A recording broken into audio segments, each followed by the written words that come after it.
You are watching DHTV from California State University, Dominguez Hills.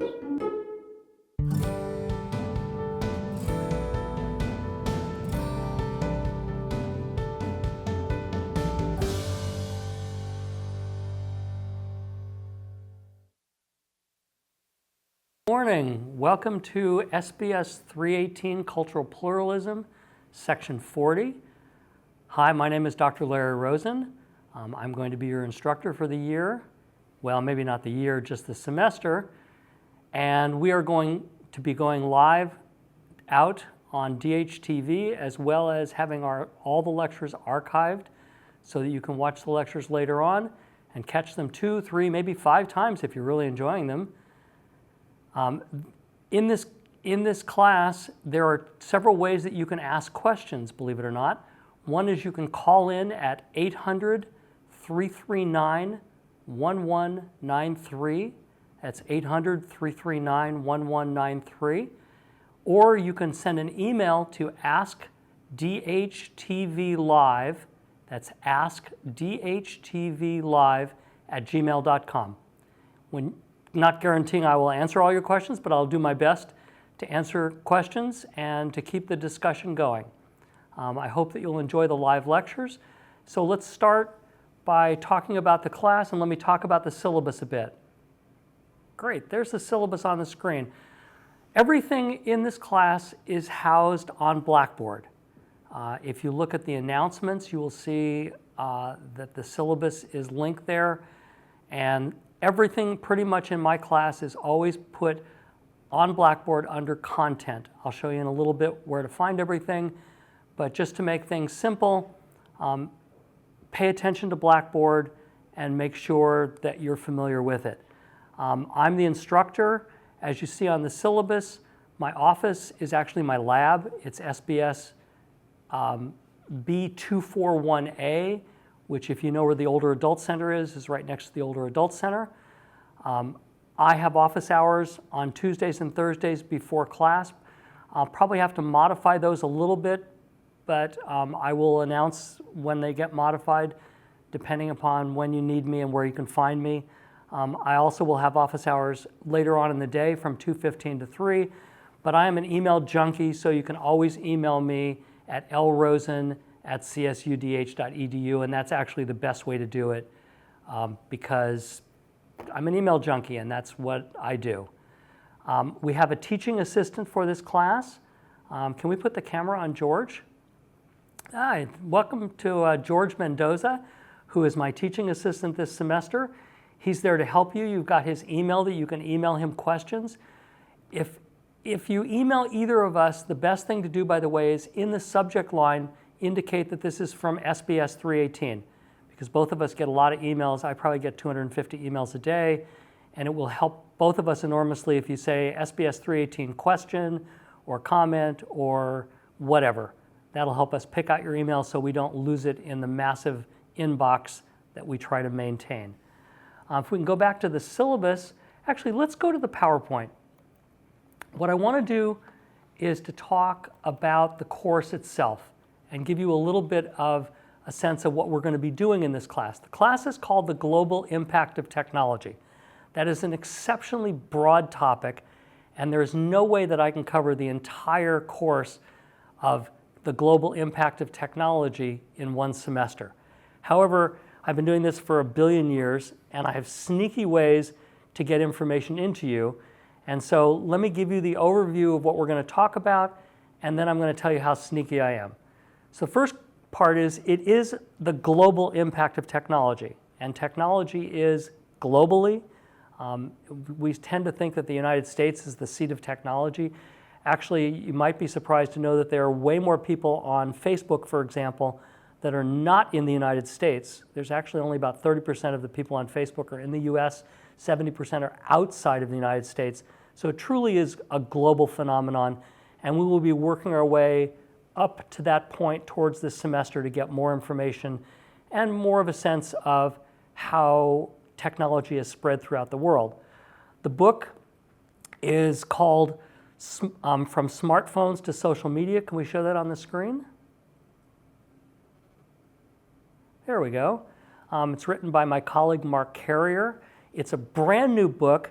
I think you will find it chock full of information. It's got tons of stuff. It is a book written on a very straightforward level.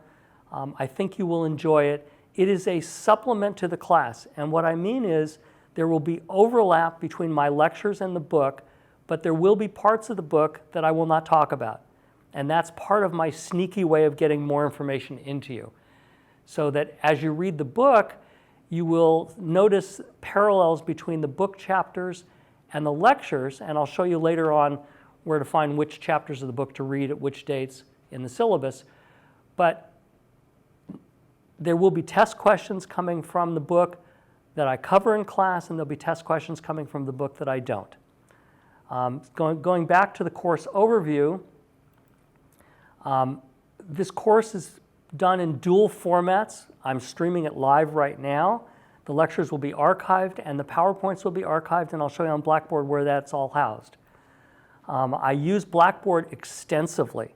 It's very important to the way I teach. I use it as a storehouse. I also use it as a reminder to help me to remember to post things.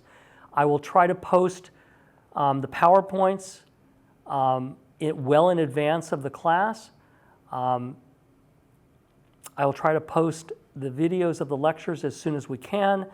And bottom line, everything is housed there. If you're familiar with Blackboard at all, that's where you will get all your information. That's where you'll turn in all your assignments, et cetera, and I'll go through all that. My grading system is a little different. I start with a grade based on 1,000 points. Don't know why I've always used 1,000 points. 90% of the points is an A, 75% of the points is a B, 60% of the points is a C, and below that 50% is a D. You might wonder why my grading scale is like it is. That's because it's the way I like it. It's the way I've always had it. I've always threatened to make a course out of 1,000,000 points, but then having each exam worth 300,000 points would probably scare you and make you worry about the class. Exams are 30% of the course each. There are 3 exams. They are not cumulative. There will be a third of the class. The dates of the exams are in the syllabus, and I'll show you those later. The exams are to be taken online. They will open at 7 a.m. On the exam day, they will close at 10 p.m. And you have a single sitting and an hour and 15 minutes to complete each exam. Obviously, those exams are open book, open note, open PowerPoint, open everything, because I can't stop you from looking at all that. I hope that you will do the exams separately and not cheat, but I'm a realist. I've been around for a long time. I suspect that some of you will work on them together. I hope everybody gets an A in the exam. That would be my gift. There will also be 5 reaction papers, and these are very important. Even if you got a perfect score on all of the exams, you still are right at 900 points or 90% for your A. 10% of the class is based on 5 different reaction papers, and I'm going to go through and give you a little bit more information on what that means and how I treat the reaction papers. So here's a little bit more detail on the reaction papers. There are 5 papers. The schedule is on the syllabus as when they are due. I will also indicate when I post information about each reaction paper one at a time. I will reiterate information about how to do it. There'll be a document showing you how to submit the reaction paper, where to do it, very specific instructions. I've been doing this for a long time. I know all the ways that people will mess up, and I try to write instructions so that you can't possibly mess up and skip a reaction paper accidentally. The exact instructions will be posted on Blackboard, and I'm going to go over just now a little bit of what each reaction paper is in case you're concerned about them. On the first reaction paper, I'm going to send you a link to an online survey where you're going to answer some questions about your technology use. You're going to answer some questions about yourself. And then what I'm going to do is assign a reaction paper. I believe the first one's due on Valentine's Day, if I remember correctly, but we'll check that out.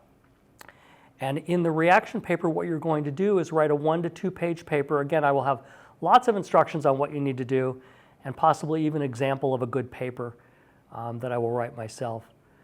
And what you will do is you will take certain questions from the online survey and react to your answers. Talk about how you answered them, why you answered them, what you think it says. Again, I'll have exact instructions and exact questions for you. The second reaction paper should be a lot of fun. What you're going to do is set yourself up in a studying situation where you're studying something supremely important, like studying for an exam, for writing a paper, something important. And what you will do is have somebody come in and observe your studying behavior. I will set up a chart for the person to observe you, and they will watch you minute by minute studying something important for 15 minutes. More information coming on that one, but I hope you'll have fun with that one. Number 3 is going to be based on your daily smartphone usage. And what we will be doing is I will be giving you a link to put an app on your smartphone if you choose to do so. If you don't, there's an option to keep a diary. You put an app on your smartphone, and the app on your smartphone will monitor how many times you unlock your phone every day and how many minutes you spend on your phone.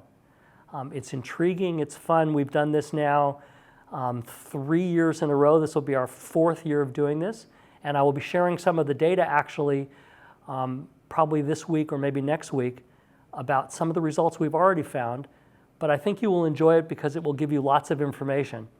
The 4th assignment is going to be based on the data that you collect, and what I'm going to be doing is providing you some strategies of how to change things on your smartphone in order to reduce the time you're spending on your smartphone, or rather than saying reduce the time, really enhance your experience with the smartphone. That's more important. We all spend a lot of time on our smartphones. You know it, I know it. When I look at my information on my Apple iPhone, Apple has a program called Screen Time. If you have iOS 12 or higher, it tells you every day how much time you spend on your phone, and every week it gives you statistics, and I'm always appalled because I'm spending 5, 6, 7 hours a day on my phone with my phone unlocked, and it tells me very detailed information about what's happening and what I'm doing. Very informative, and we'll talk about that later on this semester. And then the last one, there'll be a final online survey that you'll go to, and again, the reaction paper will be commenting on your responses. If you have any questions about these, please, please, please feel free to email me or to email George, and we are happy to answer your questions. And you will find that if you email me, I will be responding within sometimes a microsecond, but usually within 5 minutes. If for chance you email me and I don't get back to you within 24 hours, email me again and yell at me. Tell me, I emailed you 24 hours ago, here's your second chance, Rosen, please respond. I almost always respond in time, but with a class of close to 400 students, I get a lot of emails, and it's really important to me that I don't miss them, that they don't get buried in my inbox. I try to keep my inbox on one page, which is a real challenge.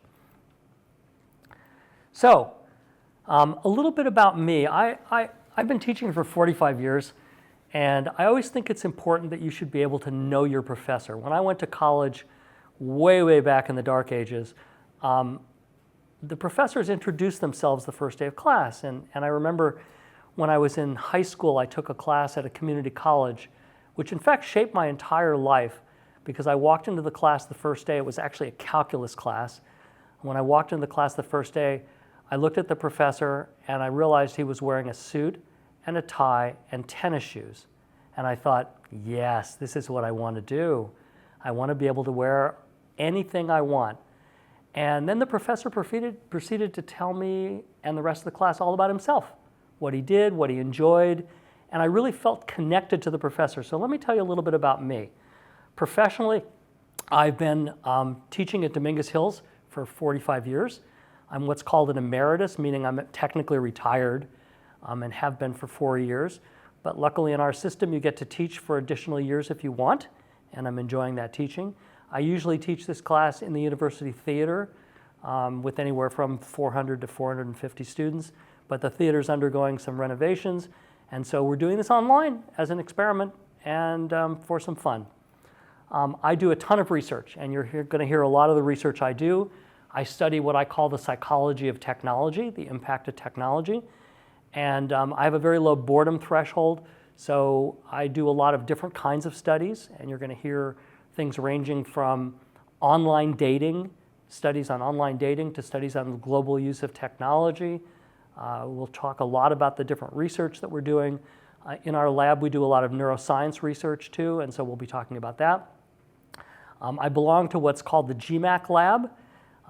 Feel free to come during office hours and visit in the GMAC lab. It's in SBS318 if you want to come find me or want to talk to George. Happy to talk to you.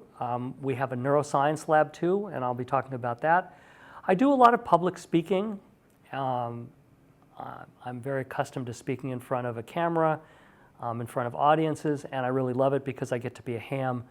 It's very difficult for me, by the way, to actually be sitting and talking, because when I teach this class normally, I teach it in the theater, and if any of you have seen me in the theater, I walk back and forth and back and forth and back and forth across the stage, and sometimes even during the summer or springtime, if it's nice and warm, I will kick off my sandals and walk barefoot. It's the old hippie in me, I'm afraid. I do a lot of writing. If you go to my website, drlarryrosen.com, you will find links to what I write, mostly for Psychology Today now. I write blog posts, but I've written for Huffington Post and Harvard Business Review and a lot of different places. And there's links all over the place on my website for me and what I do. I'm also a geek. I love technology. And so even though a lot of what I'm going to talk about may sound a little bit anti or down on technology or down on the impacts of technology, just remember that I'm a lover of technology. I have all the geeky toys surrounding me. And you'll even see on some of my free time, I still do stuff with geeky toys. I've already mentioned I'm very available, omni-available by email. That's how you find me. Whoops, let's go backwards, sorry.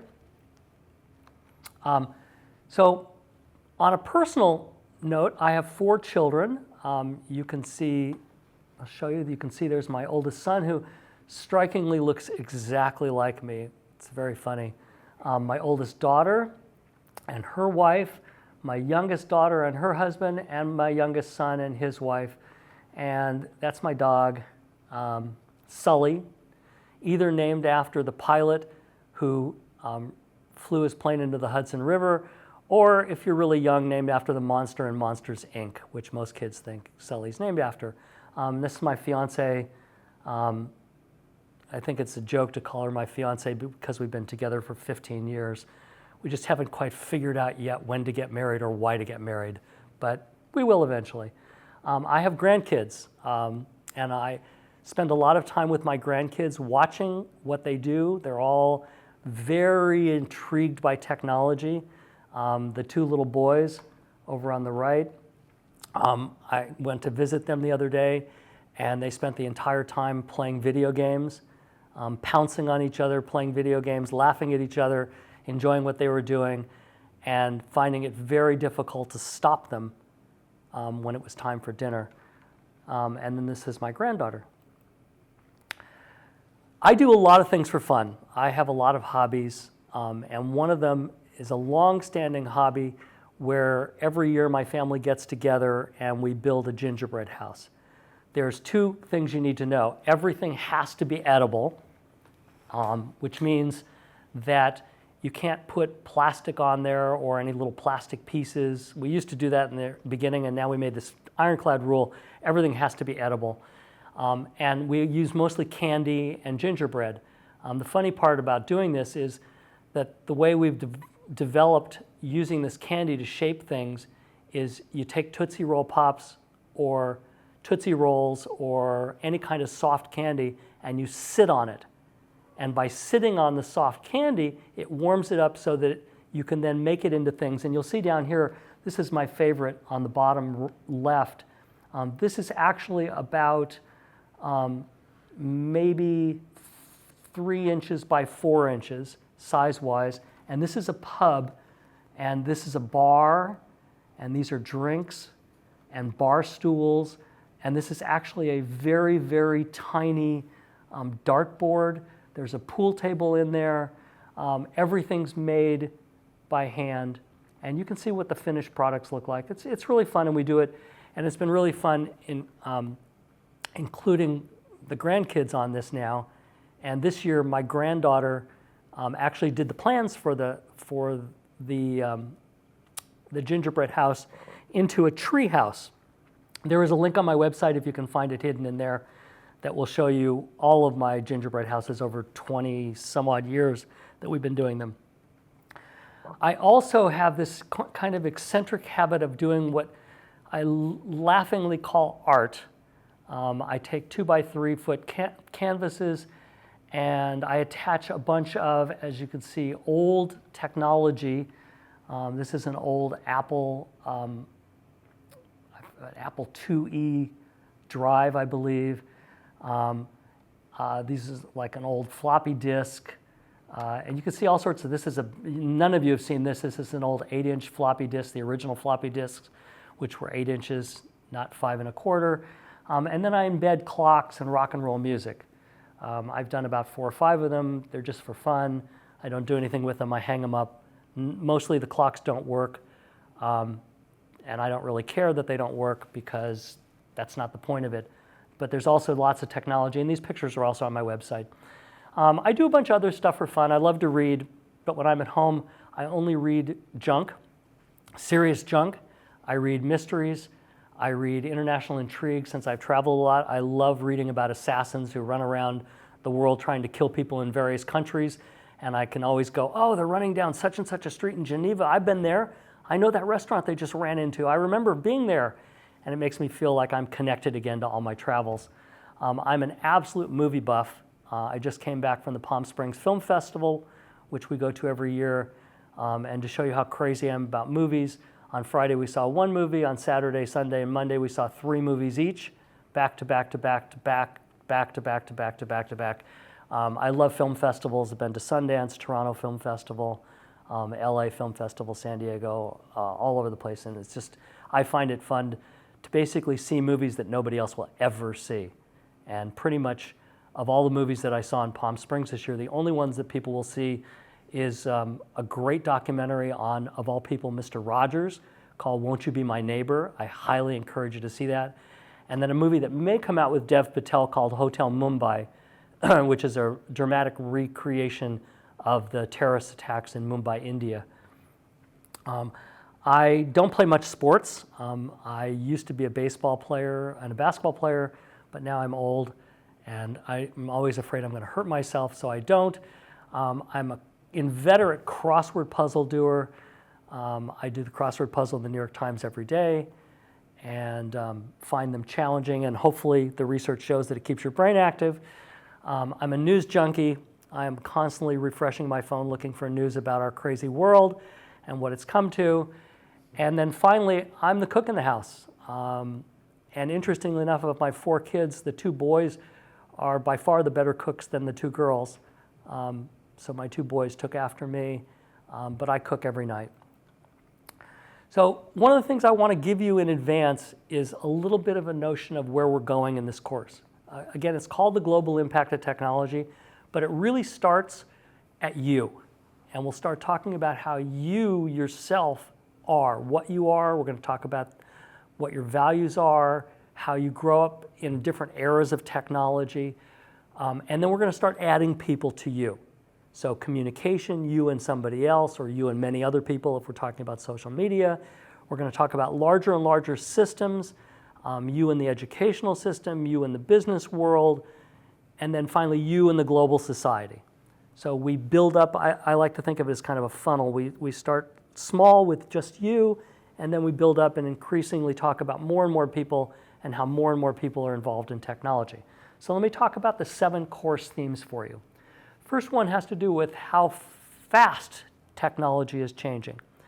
It is mind-boggling to believe that the iPhone is barely 10 years old.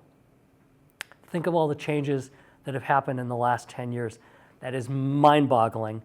And we talk about, and I'll talk about on Thursday, some of the reasons why technology is changing so rapidly and what it's doing to you. Second issue is we're going to talk about just the use of technology. What kind of technologies do people use? By age groups, we're going to talk about different generations and what kind of technologies they use, how they came to those technologies, what they do with those technologies, how different their uses are. We're going to try to talk about why teenagers can't believe how much their younger siblings use technology different than they do, and how young adults can't believe how much teenagers and younger kids use technology the way they do. So we're going to cover all of that under the use of technology. I'm going to talk a lot about generational similarities and differences. I really, truly believe that we can understand a lot about technology by understanding about when you were born, the era to which you were born, the television you watched, the movies you saw, everything that was going on when you were growing up, your cohort group, who they were, and how that influenced how you think and how you act and what you do, and particularly what you do with technology. We're going to talk a lot about multitasking and distraction. My latest book, I've written a lot of books on this topic, and my latest book is called The Distracted Mind. So it's very much in my mind at the time, and we're going to talk a lot about multitasking and distraction and whether it works, whether you can actually multitask. Are you one of those people who thinks you can multitask really well because you're young? Are you one of those people who thinks you need to work on a task until it's done because you can't get distracted? Are you somebody that needs to come to campus to study because you get too many distractions at home, or need to be home to study because there's too many distractions at campus? We're going to talk a lot about technology's impact on health. This is a very hot topic right now. What technology is doing to us. Is it making us crazy? What is it doing to us, both mentally and physically? We're going to talk a lot also about the brain on technology, how your brain functions on technology. And we do neuroscience on a limited basis in our lab, but there's a lot of labs around the country right now who are looking into the impact, both short-term and long-term, in your brain on using technology. There's people looking at how video gaming might change your brain structure. There's a study called the ABCD study that is looking over, I believe, a 20-year span at starting with kids who are 10 years old and watching their brains changing as they grow and use more and more technology. So that's going to be a very, very important focus. And then finally, we're going to look at the bigger picture and look at the societal impacts of technology. So what I want to do, before we go to the video, what I want to do is go back to the syllabus and give you a bit more information on the syllabus. So again, you have the syllabus on Blackboard. You have the course description. I've just given it to you. You can ignore that. It's just stuff I have to write. The information about live streaming. Hopefully you're watching this live streaming. Again, feel free to ask questions. I love comments and questions, and you know that you can email in questions and comments. You can call in with questions and comments. All the lectures are live streamed and will be archived. And again, you simply go to the Blackboard under the content section, and there's simple folders that will help you figure it out. Again, just to remind you that you should email George and myself if you have any questions at all, if you have any concerns, if you just want to share something, feel free to email either or both of us. And again, it will help us both if in the subject line you put SBS318 question or comment, or just SBS318, it doesn't matter, as long as we know who we're talking to. I use Blackboard a lot. One of the things that's very important, by the way, with Blackboard is is through your Toro Mail account. And if you check your Toro Mail daily or often daily, that's great. Then don't do anything else. However, there are a lot of students I've noticed that don't check their Toro Mail account because they have a regular account on Gmail or wherever, and they don't check it very often. I encourage you to go into your Toro Mail account then and have your Toro Mail forwarded to your regular account. That way you have it in two places, because oftentimes I might have to cancel class, or I might want to send a reminder, which I will do often, about an assignment due. And if you're not checking your Toro Mail account, then it's going to be difficult for you to get all those reminders. By the way, I forgot to mention this. I live in San Diego, and I commute up here, and I'm only on campus on Tuesday and Thursdays, but I'm here all day. And again, I encourage you to drop into my lab during my office hours to say hi or introduce yourself. There's a question that was just sent to me from Jonathan. Is it mandatory to watch the lectures live, or can we watch them after you post them on Blackboard? You can watch them anytime you want, quite honestly. The gift of watching them live means that you get to ask questions like Jonathan just did, but they'll be posted within about 5 hours, I believe, on Blackboard, and you can watch them there, and you can watch them over and over because they're so exciting. You'll enjoy them enormously. Back to the syllabus. You can read through the goals and objectives and things like that. Those are expected learning outcomes. This tells you what you're going to learn. We've talked about the book, From Smartphones to Social Media, How Technology Affects Our Brains and Behavior. It's available in the bookstore. You can get it on Amazon. I think you can get it elsewhere too. I've talked about the fact that there are 3 exams in the class. Here are the dates of those exams. They are not cumulative. They are just covering each third of the class. And the first exam is February 28th. Before that exam, what I will do is I will give you sample questions from past exams. I rewrite all my exams, so if you have exams from previous semesters from students who have taken this class, those would be good study tools, but I won't use those questions again. I always write new questions from the top. The exams will be online, of course, and they'll be open book, open note, open anything you want. The exam will open at 7 a.m. It will close at 10 p.m. You need to do it in one sitting, and you have an hour and 15 minutes to do the exam. There are no makeups allowed. You do not want to miss my exams, and you really don't want to try to use the dead grandmother, grandfather syndrome as an excuse, because I've been doing this for a long time, and that's the reality. I know that if you're going to skip an exam, you're going to pay the penalty. Sorry to say. I don't usually get people who skip exams. By the way, if you are in a situation where you don't believe you can do the exam and there's a legitimate reason, you need to contact me before, not after. If you contact me after, I'm going to go, I'm really sorry, there's nothing I can do, the exam's already been finished. If you contact me before, there are some options I can do and we can work it out. Reaction papers I already talked about. There are 5 reaction papers. Here again, they are shown on the screen with the due dates.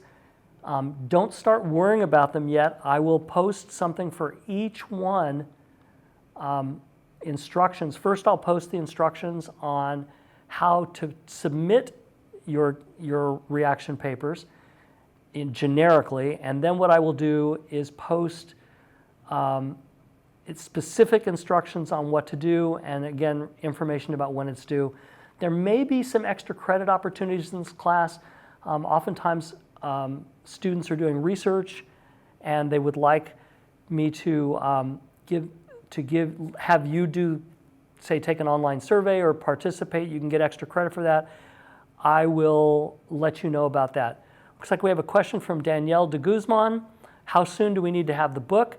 I recommend that you get the book as soon as possible. I believe on the first, actually let's scan ahead just for a second. The first section, the first exam, covers chapters 1, 4, 9, and 10. So at least before February 28th, when the first exam is, you need to have the book and start reading. It's very readable. I reread chapter 1 and 4 last night. It's very readable. Israel Franco says, is the stream live? I'm live right here. This is live. It will be archived later, and it won't be live, but it's live now. We're live from Carson. It's Tuesday morning. Sebastian Monte says, good morning, Professor. Is the required textbook on your desk? Yes, it is. Can somebody show a picture for Sebastian? There's the textbook. Make sure you got the right one. Again, written by my colleague Mark Carrier. It's It's really a good book, packed full of information, but in a very readable way. I've enjoyed enormously rereading it. So if you look at the syllabus, you'll see the syllabus is basically broken into 3 sections. Introduction to the course, and then section 1 has specific topics, mostly about you specifically, and then followed by an exam. Section 2 has specific topics, mostly about problems, and then followed by an exam. And section 3 has specific topics looking at bigger systems, education, workplace, international trends, ethical issues, all of the above. So at this point, since we've gone through the questions, let's go ahead and finish the class with this really interesting video. And before we show it, let me give you a little preamble. This is a short piece, about 13 minutes, I believe, 14 minutes, from a 60-minute show shot April 2017. It was watched by 11.6 million people the first time, which was one of the most watched shows on 60 Minutes. So they re-aired it again, I believe, in June. And they followed up just recently, about a month or 2 ago, with a new version, which I'll try to get later on for you, taking what they talk about here about what's called brain hacking and taking it, again, one step further. So I hope you enjoy this. When the video is over, the class will be done.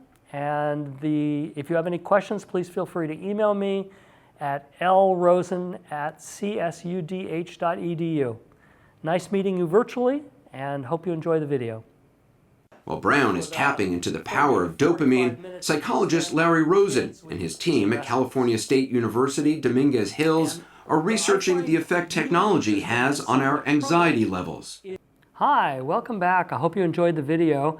I wasn't planning on coming back, but I wanted to point out some things. One, we already got an email from Lorna, who said she was unable to access the live stream on her MacBook Pro, but able to get it on her Samsung phone. And our recommendation was don't use Safari, use Chrome. I'm able to get DHTV on my MacBook with Chrome, so for all of you, try another browser if you can't get it. We also got multiple emails from you. Thank you very much.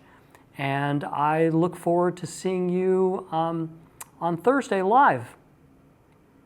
Thanks very much, and have a great day.